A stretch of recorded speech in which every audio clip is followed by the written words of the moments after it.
Oh boy, hey guys, Yordle Man the Waifu Selector here, still the only fair human on Earth, and somehow, someway, I'm here to talk about the next NetherRealm game, Injustice 3, again. How can this be? What more can there be to discuss before a game has even been formally announced? I've already concocted a roster and thrown around possible story details, so now what? Well, near the end of my last Injustice video about a month ago, I talked about what at the time was an upcoming event in DC Comics called DCKO. And I floated around the idea that Injustice 3 could actually secretly be an adaptation of this DCKO event. But now, a month on from that video, at the time of this recording, DCKO Issue 1 is out. And following that at New York Comic Con, we received more details about how the tournament within DCKO would work. And the more they talk, the more and more it just seems like they are setting up for a fighting game. And if that is the case, then they might even be hinting at mechanics. So let's take a look at some of the stuff that's got me on this train of thinking. So okay, first off, I realize you likely didn't see my last Injustice video, and everyone who likes Injustice or DC doesn't necessarily read the comic book source material, so just so that we're all on the same page, I'll really quickly explain the DCKO event. Alright, so fast as I can. Basically, Darkseid died in the main universe, and his disembodied Omega energy created an alternate universe called the Absolute Universe. And upon reforming in this universe made from his energy, Darkseid began destroying all of the other cosmic beings in the Absolute Universe in order to accumulate more Omega energy and become the final god of the universe, the King Omega. And now he's coming back to the main universe to claim it as well. And the heroes realize that the only chance they have at defeating him is to replicate what made Darkseid the King Omega, but in their own universe, which means accumulating insane amounts of Omega energy. But only one person can be that conduit, and Omega energy being intrinsically tied to Darkseid and his lawful evil will only attach itself to someone who shows no mercy. And so the heroes are forced into a merciless tournament to become a King Omega powerful enough to defeat Darkseid, with the idea that whoever ultimately defeats Darkseid will have the power to bring everyone back and set everything right. So that's the setup. And like I said, issue 1 of this event is out if that sounds like something you want to check out. But the more information we get about how things will proceed in this event, the more it seems like they are pointing us toward the eventual reveal that NetherRealm's next game will be DCKO rather than Injustice 3. So let's look at what I mean.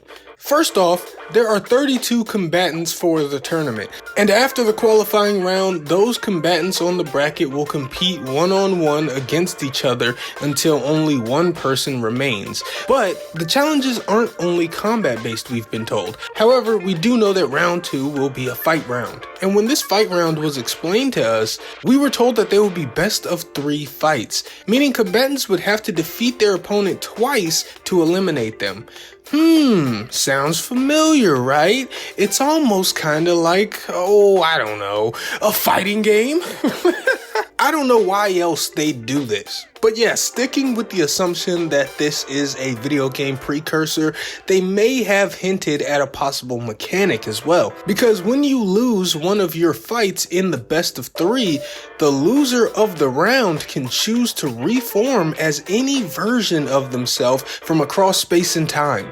So like, just for example, Superman could lose a fight to Captain Atom and choose to come back as Electric Blue Superman. Don't know why he'd do that, but he could. But more importantly for our discussion today, this could be a way to incorporate an idea of switching variations on the fly. If you remember, the variation system in NetherRealm games is when each character has multiple versions with unique traits on top of the consistent base. And in later games, the variations were more like freeform loadouts like in MK11 and Injustice 2. So I'm thinking that variations or move loadouts can continue to exist in Injustice 3/DCKO, but a gimmick of DCKO specifically would be the ability to change loadout after a lost round, which would be really cool. You know, maybe you get knocked out and as your character standing back up or whatever, you can hit a button to change variation or change loadout or whatever. I'm sure if that were a new gimmick mechanic, it wouldn't be the only one,